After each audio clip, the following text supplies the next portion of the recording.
Hi, guys. This is Kelly Mizgorski. And Ryan Frankowski. This is a last-minute, spare-the-moment episode because we haven't seen each other in a long time.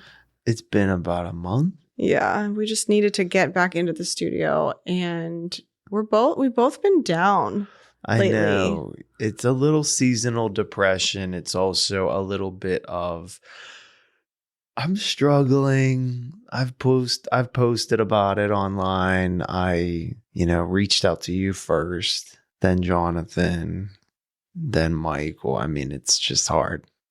And nobody wants to see their friends struggle, so it's hard, and I feel like there's not much I can do to help because I'm struggling in my own way, in my own little world, and everything's fine. I'm okay.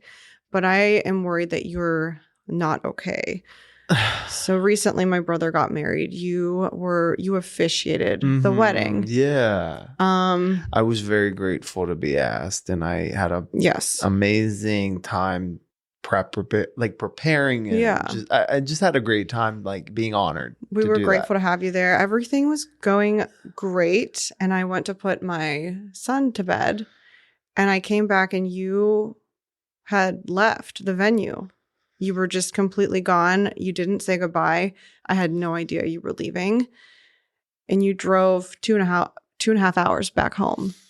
Mm-hmm. And I just thought, what is going on? I just think it's hard right now, knowing how far I've come with just being completely booze-free, weed-free, and being in that environment. I thought I was past it, but then I saw how much everybody was having so much fun, and I don't know if everybody was drinking wine, or I just felt in that moment I'm why can't I just they part of the venue, the bride and groom were so gracious to have a room for us, and everybody was staying the night, and it just felt like old times. The fall was bringing me back to those memories of just being at the cabin with you guys, or just being in a state of having red wine and cooking a really nice meal and having the fireplace. And it was really hard to be in that environment as soon as the reception started. Okay. And I kind of had a feeling, I thought it's just strange that you got flighty and you just left. So I figured something wasn't okay. I mean, you didn't ruin the wedding. You didn't make anyone feel weird. But I mean, I let you go because what else was I going to do? You were already driving away. Did you not feel bad that you didn't say goodbye? I'm really sorry. Or you had to protect yourself and you just had to leave? Honestly, I don't even know how to answer that question. Because it's self-perseverance. That is a thing. Self-preservation, yeah. There it is. Thank you. You're correcting me this time. I don't know, Kelly. I'm just struggling. I feel I'm I can't even joke about it. It's just yeah. I don't know what to do. I know what to do. Just talk about it. Let's talk about it. I'm here to listen. I'm not here to judge. Mm-hmm. I'm not here to pretend that I understand entirely, because I don't. I've never gone through what you're going through right now. I think what most people they kind of feel I'm just over dramatic about this situation, or they feel well, you never really had a problem. You don't know that. You've only seen the fun version of me, or maybe you've seen the messy version and you kind of chalk it up to, oh, that was just a fluke. Yeah, you could say that, and you could convince yourself that oh, I can handle a glass of wine. And that's where I was at. I was really scared that I was going to just dip back into it in that moment, because I knew that I had a place to sleep.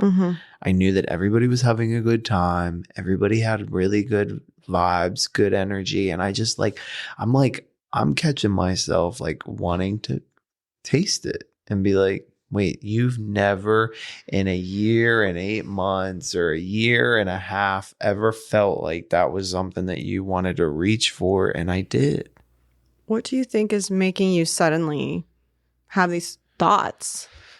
I don't know if it's like the time of year. I don't know if it's because I'm in a relationship where they're able to drink. I don't know if it's because I'm now just like getting past the hump of it all, and now I'm learning to like live in a world with it, because I've been just so heavily focused on work and then not a lot of play. So when I go to play, it feels like everything revolves around booze. And that's, for me, that's hard. It's hard now more than Yeah. the beginning. Yeah. Because your first year of sobriety, you didn't seem to struggle at all. No, You I didn't really didn't seem feel any to care. stress. Like if you were around it, it didn't seem to affect you, but it's now starting to affect you and you're wanting to like kind of dabble. Yeah, that's a good word to use. And I don't like that you're dealing with this like struggle right now. Thank you. I know that you really always like want the best, and you always care about me and check in. And I don't think I'm a weak. I'm not like gonna like have a fucking drink right now. I mean, right now we have water. I'm Yes, happy. we are just doing water today, guys. A little bit different than our usual, but we're just doing water. Mhm. Now, I just feel like you're a little flighty. It's been hard to even like get together with you. I feel like Yeah. you're just trying to like run away. It's like you're just running from something. I'm avoiding it. I'm avoiding that. Like, I guess in some ways, like I can see now why people have to be away from it. I thought I was totally fine. Yeah. And then I noticed that like people that don't have mocktails available, you had mocktails at the wedding. I definitely liked that. I was into that. Yeah. I don't know what it is, but I also know that like not having us in the studio regularly, not having that connection that we have like Mhm. weekly, I feel like I'm losing a little bit of my best friend because she's taking care of her family. Yeah. And I feel like I'm losing you because you are no longer an alcoholic, but you're a workaholic. And you're burning yourself out. And then you're thinking about the unthinkable, like, which would be the slippery slope of taking a sip of, what did you call it before? Like the devil's juice? Yeah, it's like literally, it's just, I mean, for most of us, it's like poison. Yeah, and you can't let it get a chokehold on you again. You told me something last time I spoke to you, that one of the reasons that you really feel strongly that you can never dabble again is because of your safety. Yeah. A lot of times people only know the version of me that was just fun and Yes. didn't get messy. Which you were fun. You were fun as shit, but you're fun without it. I know. And I think that's the hardest part, because I'm like, I don't need it. I still have a good time. I think Yeah. it's just like, maybe I miss that feeling that everybody's getting goofy, and I'm like thinking about work, and I'm thinking about, I need to like answer this person back. I need to organize this. Like in some ways, like I finally feel like my adult brain is not able to turn off like it used to when you would have a glass of wine at the end of a long work day. Mhm. My brain is always thinking about what to do next. And it's a good feeling financially. And it's a good feeling knowing that like I'm never going to disappoint a client, or I'm never going to not be available 24/7. But you're not turning off. You don't have a work-life balance right now that is healthy for you. Not really. And I've noticed that. I noticed that starting like a few months ago, and I was a little bit concerned. It felt like I couldn't even get through a thought with you because you're checking your like work email, or you're checking like My your text. client is calling you, Right. We or tried like to another do some colleague, work and like it during the day. couldn't get anywhere with you because you were just full throttle with work. And I feel like a lot of that was not knowing, like in the beginning, it was like, okay, 2 clients at a time, then it closed, then another client, and then maybe like 3 max, but like they're all in different intervals. They're not all at the same time. I feel like now, and a lot of times that comes with freelance, like when you have multiple projects, it's like feast or famine. You're like, okay, I am feasting. I am taking on as much as I can to know that in January it's going to be slow. Let's go back to your safety. Yeah. You told me wanna something that talk I didn't know about that. before. You have a scar on your forehead that Mhm. I didn't really notice it before until you kind of mentioned it. Yeah. Can you it's talk not about- Harry Potter? Like it's not a lightning bolt like him. It's a fucking indentation, and it's not fucking indentation. It's an indentation. Yeah. But really scary part about this is like this was just something that happened in 2019, not that long ago. And I was just having a wild Memorial Day weekend with friends in Palm Springs. They rented a house. I dove into a pool drunk and I skinned this part, my nose, and I'm just like pretending like it's not a big deal. Did you get knocked out? Like, did you get a concussion, or you just like got back up? And I'm Just sure you got were back up. It bleeding was everywhere. bleeding. And Were people like laughing and like they drunk? were just like, oh my God, like come into the kitchen, let's clean you up. And then it was like, That's crazy. then it was like back to drinking. That is wild. And I'm thinking to myself, do I have a death wish to get myself that messy to be able to just like not care about like I'm smart, Mm-hmm. but when I'm under the influence, I'm dumb as fuck. Yeah. Or yeah. I'm an idiot. Like who does that? Like I know better. Yeah. Like even and I think that's a slippery slope because Yeah. you tend to just like say, oh, it only happened once a year. I only fell, or but like you remember the guy at Penn State in the fraternity house that fell down the stairs? Nobody knew that he fell. He was in the staircase for hours. He was found the next day dead. Those are the moments that I would get way too messy. And I was fortunate that I had a wingman or a +1 or a wing woman.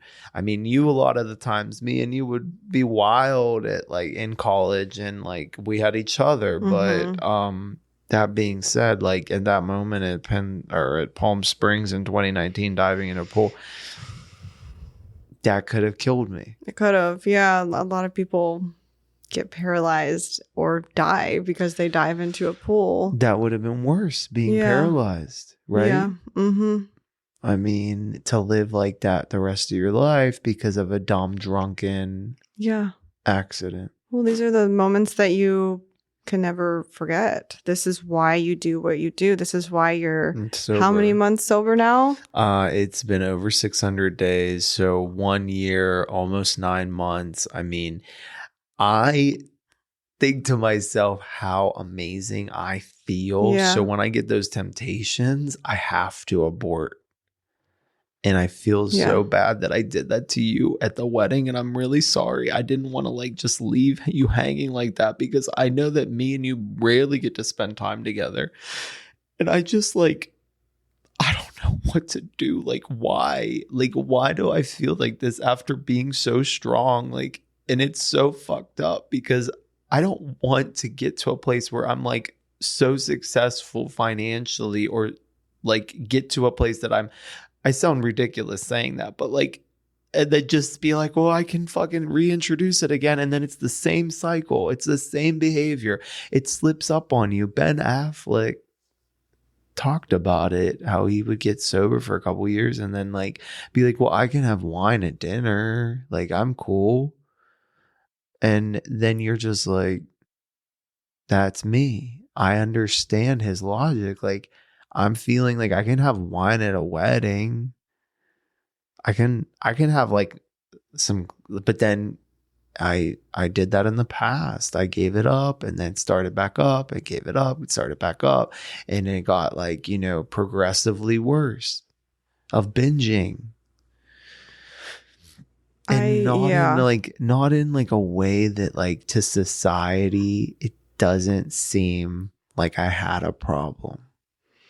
I think that it's so normalized these days to be a mess.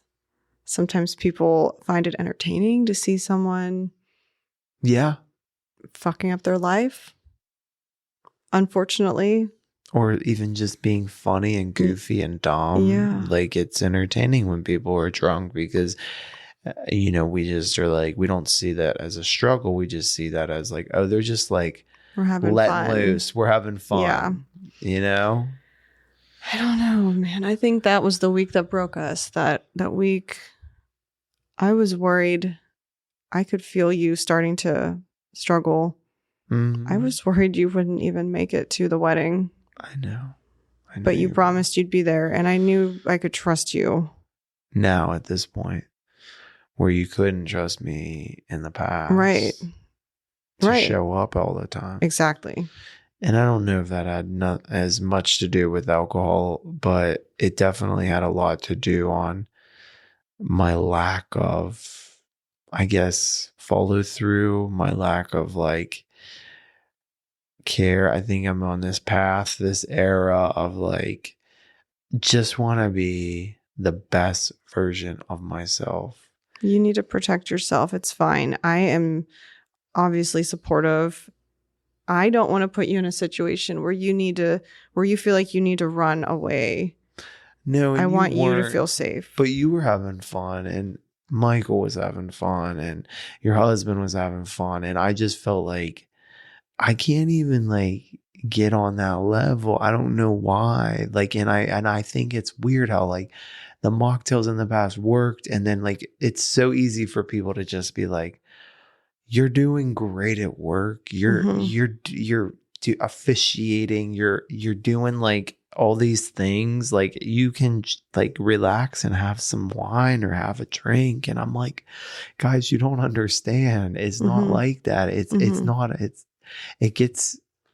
It's ingrained in me that I like. Then I can just sit back and relax. It's like if I were to hit the Powerball lottery, like multi-millions, I would struggle because then I'd be like, well, financially I'm good and I'm sick, like I'm able to like channel that finances into our businesses.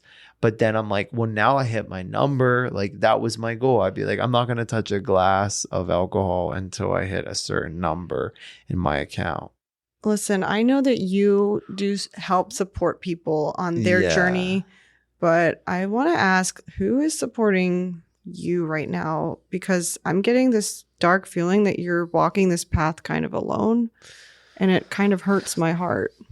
Who is there for you to support you, who understands you and what you're going through? Because a lot of people, like, I can't lie and say that I understand what you're going through because I don't. But I can see the pain in your eyes. Yeah, I mean, I thought it was you and Rose, but really, you guys can't relate because you don't have the same issues about it. Like, you guys have your own issues. Like, don't get it twisted. Oh, yeah, I definitely have issues. But I also have this particular thing that is not common with you guys, so you don't understand it. And I can't tell you guys, and I can't restrict you guys to not have it because you guys are not messy in a way that I'm like, have it, I can be around it. But then clearly right now I'm so sensitive to it. Yeah. At this stage in my sobriety, I thought I would be past it. So you're right. You're absolutely right, Kelly. Like, this is an aha moment. This is not rehearsed. This is off the cuff. Like, you just spoke to me. I need a sponsor. Yeah. And a sponsor is something I don't know why we want to make everything super like private, because like there's a lot of people that could benefit from AA, including myself, Alcoholics Anonymous. And I do think that I want to normalize this as like, this is not a weakness. This is empowerment to say, I have a problem. I'm not a normie. They say normie is somebody that can have drinks and not have a problem. I am a person that does slip into my life, and then it's just like I don't work as hard. I am not, leading a team. I'm not successful. I'm enjoying the weekend. I'm enjoying travel. And maybe to some people that's okay, but I want to be the best version of myself, the highest performer. So with AA, if I go to it, I've done it in LA. I thought it was great. It was like church. I don't want to go to church anymore, Right, but I do right. want to go to So AA. there's a stigma about AA that it can be culty Yeah. or it's like a weakness, or it's like religion or religious. And it's like, yes, maybe there's some elements of that in there, but I do feel like I just want to make it acceptable and normal, and let's talk about it. Let's not hide the fact that I go or I'm wanting to go, because I think you need a community right now. Yeah. That's it. So you think you're going to go? I have to go. I really do. I mean, otherwise I'm going to just dip back into it. I mean, I say that very cautiously. Yeah. That's scary to hear you say that. Well, and that's the thing that makes me so emotional, because I'm like, what is your problem? Is this the problem? You go 6 months, 1 year. Like, I used to go 6 months and be fine. I know you did, but I personally always thought you were doing that to like cut body fat because you were getting ready for like a fitness competition or a photo shoot, or that's what it was. And you audition for things and you have to like look shredded. your best. But maybe you were doing it for other reasons, like subconsciously. Maybe you're right. When you look back at it, I'm like, subconsciously, I liked being in control. Like Miley Cyrus recently was interviewed and she said, I love being sober now because I can be on 100% of the time. I don't have to take the prep work of maybe if I'm having drinks of like sobering up, or like from like, like THC can be staying in your body for more than 1 day. So it's like you're a little foggy, and like that can affect her performances, or, it's just like in the same way with me, I was like, got this great job, this opportunity as a designer and like a project manager for this company. And like, I just took advantage of it because it was like super social and like champagne flowing like all the time. And I just was so foggy and never really like took it to the next level because I was just like having a jolly happy hours. Yeah. Traveling and like drinking and smoking weed and just having a fucking jolly and looking like a mess in the same time, like all in the same time. Okay. So it's tough to see this, like as your friend and as someone who genuinely loves you. How can I support you? I mean, I already told you that I'm not going to be consuming alcohol around you for the, like, at least while you're struggling. I don't know if this is forever or if it's a season, but I will not be consuming alcohol around you. Maybe in some weird way, just knowing that it will be nice to like be in environments where there is none of it. Mm-hmm. And also I want to respect other people that like I'll be there whenever I can. Mm-hmm. I'm not here to restrict anyone. If you guys still obviously like want to have fun and drink and smoke and do whatever the fuck you want, I'm not here to tell you what to do. But if I'm invited, if I'm present right now, I can't be around it. And it's like, I don't want to sound selfish. I just want to be like the flight, like fight or flight.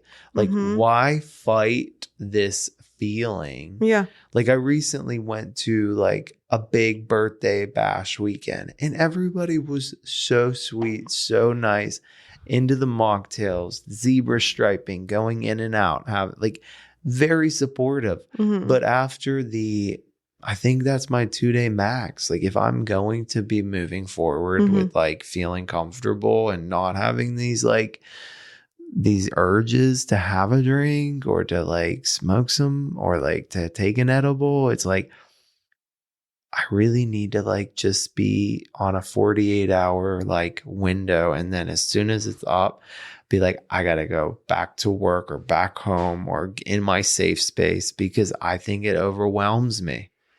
I really respect you for setting these boundaries for yourself, and I expect you to follow through on them. Yeah, I don't follow through. That's my problem.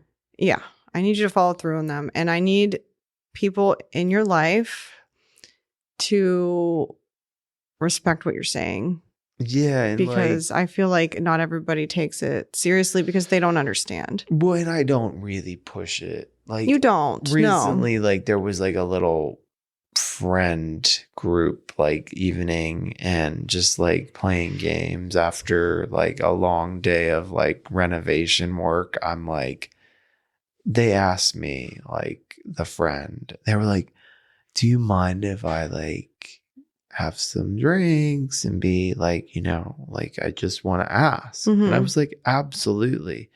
And then after it, I was like, gosh, I wish I could be cool with this. Mhm. And like, so for me, I'm like, I put in my hours and then I flighted. I took off, Mhm.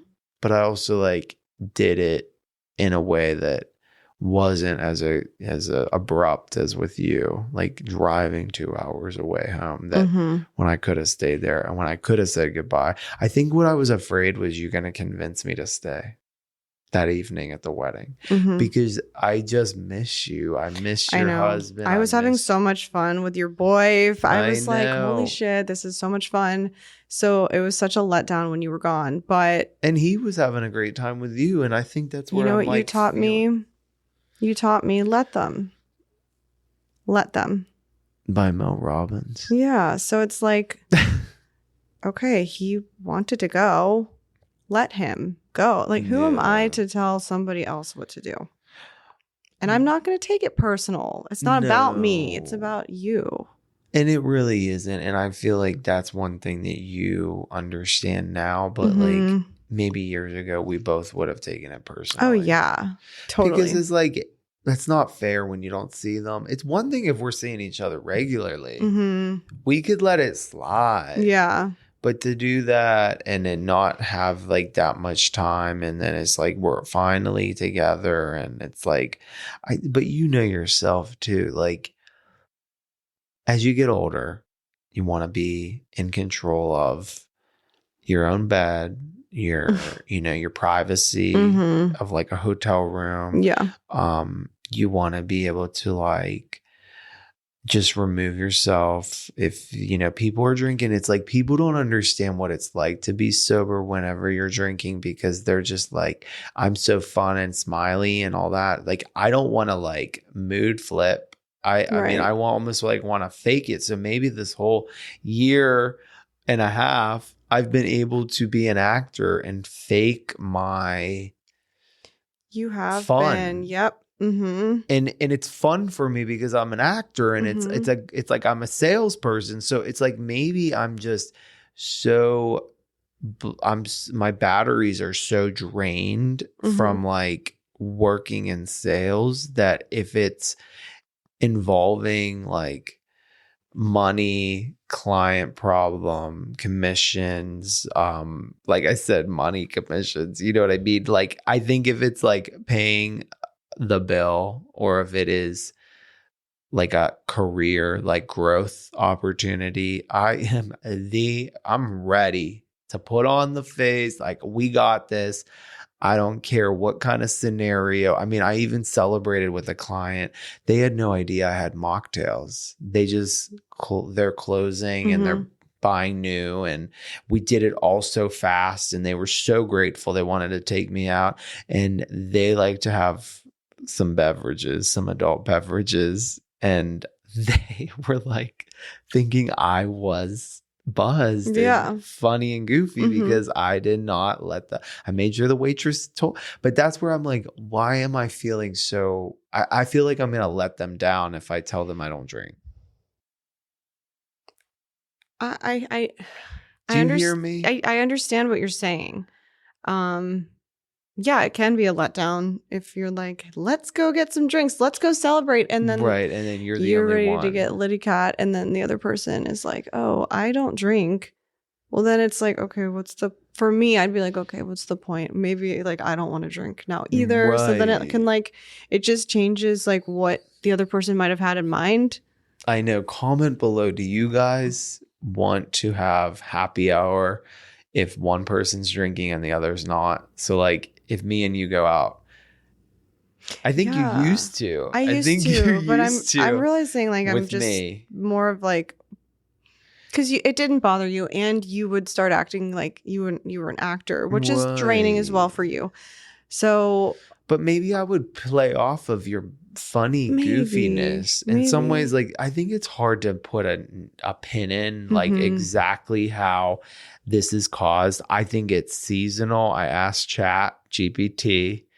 I said, why am I feeling this so far in? And they said the first year can be easier of sobriety because you are just kind of like happy to get away from it. It's a new feeling. You're loving like the progression. You're loving the way your body's changing physically Mhm. and getting more snatched and being Mhm. able to eat more like whatever you want because you're not getting those empty calories or empty, like, whatever it is.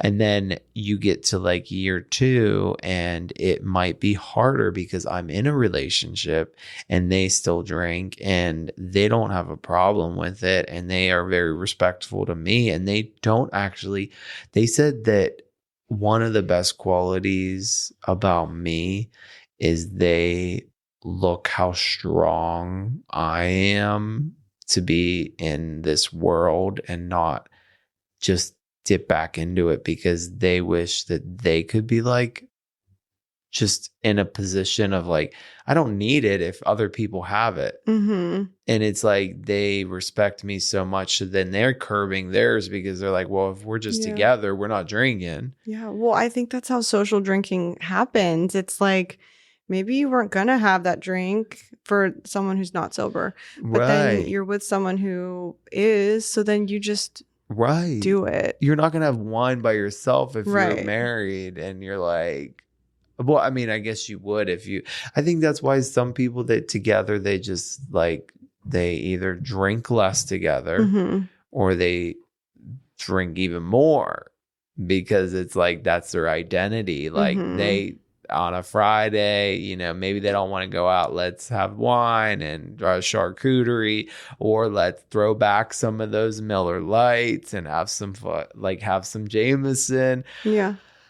That's what I miss. I miss that feeling of like connection Mhm. with people. Mhm. Now I'm feeling there's not a lot of connection on my end with others when they are drinking, because I'm not like able to feel that as much as I used to, like the goofy Mhm. placebo effect. I need to Yeah. get back to my placebo. Well, I want to say that I'm sorry for not checking in. I'm sorry for like not knowing that you were struggling. I'm not going to discount your struggle at all. I just I should have done better and checked in on you. I thought you were just good. I know. And So that's check on your sober friends, guys. yeah, please do. They need your help. We do, all of us. Also, if you are struggling with alcohol or substance, please reach out to me, slide into my DMs, ask for help. I know I'm asking for help from my friends, my, boyfriend, my family. I'm being able to like get back and recalibrate and realize like, why I'm doing this is not worth a glass of wine one night. It's not worth it. I don't want to go back down that slippery slope. And, you know, I'm here for you. Kelly's here for you. I am. I'm here for you. My sober, curious bestie, mindful drinker. We all can come together and still have a good time. And, you know, just remember that you can always just distance yourself from the activity. Irish exit. Yeah. You're not, it's not a frown upon. If somebody's really your friend, they are going to understand why you had to leave. And I want to thank you, Ryan, for being so vulnerable. This isn't something everyone would feel comfortable talking about. Thank you for being vulnerable. Thank you for putting yourself out there, because in doing that, I think that you're able to help others know that they're not alone. I really hope so. And I really respect that. We're going to keep you updated on this journey. Mm-hmm. I hope that you do go to AA. I'm definitely working on that. I want to go. So you hold me accountable. Yes. I need you and I love you. And thank you for always being my bestie. Of course. And I will even go with you if I'm welcome. I don't know how that works. Am I welcome? See, that's what I want. I need you to come with me. Okay. I will. Then we can tell you guys how it went. I think that it would probably You're getting me all emotional. be I don't enlightening. want to cry. Oh my gosh. Yeah, I don't want you to cry either. I feel like I couldn't do this without you, without this podcast. I don't think I would be able to be as strong as I am right now. And I think also too, being away from it, I don't want to put it all on the heaviness of we have to film or I'm not going to be sober. But I do think in this weird life that we live on, we were meant to do this. This is our mission. We want to normalize the new happy hour. Social gatherings do not have to be only alcohol and THC. They can also be mocktails or it also can be mocktails or Messy. This is Ryan Franco and Kelly Mizgorski. Okay, Miss Missy. Thank you Lovely so being much. back in the studio. This was a heavy one, guys, but we promise we have some fun things coming. Yeah, we're gonna be a little bit fun next time. Yeah. This is too heavy. But thank you for watching, and we will see you all soon. Remember to share and subscribe on YouTube. Listen to us on Spotify or Apple Podcasts. Love you guys. Toodles.